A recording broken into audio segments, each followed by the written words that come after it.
Dan sebagai catatan bahwa hakim yang memutus ini adalah non-muslim yang tidak tahu dalam prinsip bagaimana persidangan tentang beragama saat ini. Maka dari itu kepada komisi yudisial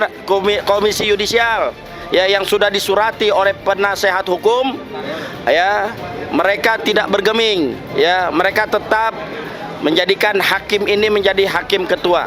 Ya, tidak lain dan tidak bukan, entah ini memang sengaja dan lain sebagainya.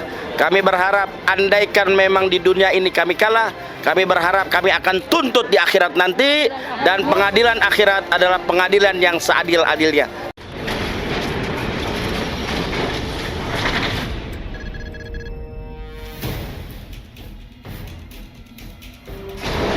Ustaz, bagaimana tanggapannya terhadap vonis yang diberikan terhadap dua ulama kita, Ustaz Zain dan Ustaz Hanum, yang divonis 3 tahun oleh hakim? Baik, Assalamualaikum warahmatullahi wabarakatuh.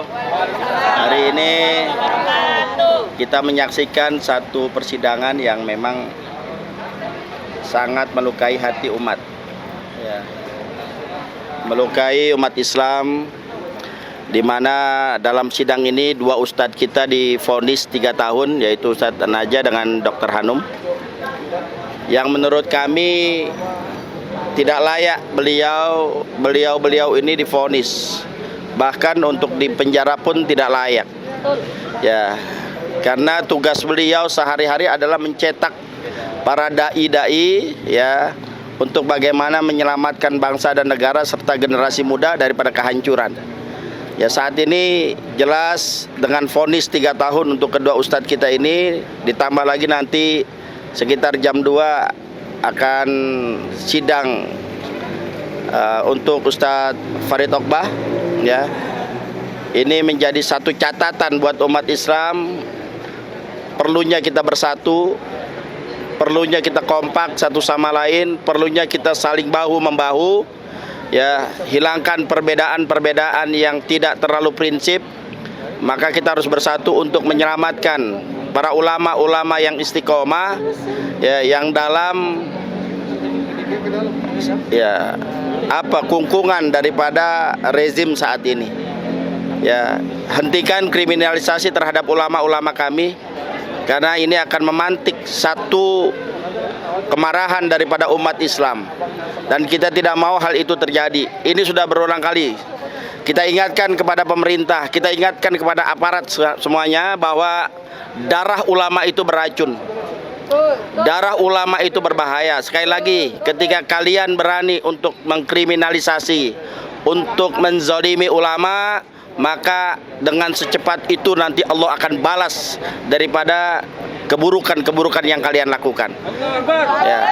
Sadarlah, sekali lagi sadarlah bahwa Indonesia ini merdeka, Indonesia terbebas daripada penjajahan karena perjuangan para alim ulama, para kiai, para habaib dan para santri. Dan ingatlah, ketika Indonesia saat itu dikungkung oleh penjajah, yang bisa menyemarakkan daripada gruhul jihad hanya teriakan takbir daripada ulama kita ya. Maka ketika saat ini para ulama sedang dikriminalisasi, tinggal tunggu bagaimana azab Allah akan turun kepada kalian ya, kepada para guru-guru kami yang saat ini sedang mendapat ujian dari Allah ya. Ustadz Hanum, Ustadz An-Najah, Ustadz Farid ya, sabar.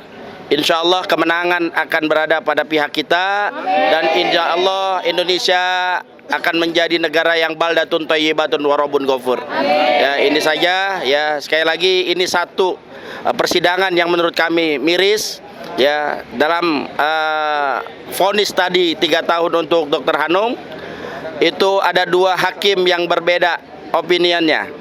Yang satu seorang hakim yang beragama Islam ya, dia memutus untuk tidak bersalah untuk Dr. Hanum ya. Hatinya menjerit ketika hakim ketua memvonis ya, Dr. Hanum ini dengan vonis 3 tahun. Ini luar biasa. Dan sebagai catatan bahwa hakim yang memutus ini adalah non-muslim yang tidak tahu dalam prinsip bagaimana persidangan tentang beragama saat ini. Maka dari itu kepada komisi yudisial ya yang sudah disurati oleh penasehat hukum, ya mereka tidak bergeming, ya mereka tetap menjadikan hakim ini menjadi hakim ketua. Ya tidak lain dan tidak bukan, entah ini memang sengaja dan lain sebagainya. Kami berharap andaikan memang di dunia ini kami kalah, kami berharap kami akan tuntut di akhirat nanti, dan pengadilan akhirat adalah pengadilan yang seadil-adilnya. Terima kasih. Assalamualaikum warahmatullahi wabarakatuh. Takbir. Takbir. Takbir. Sallu ala nabi.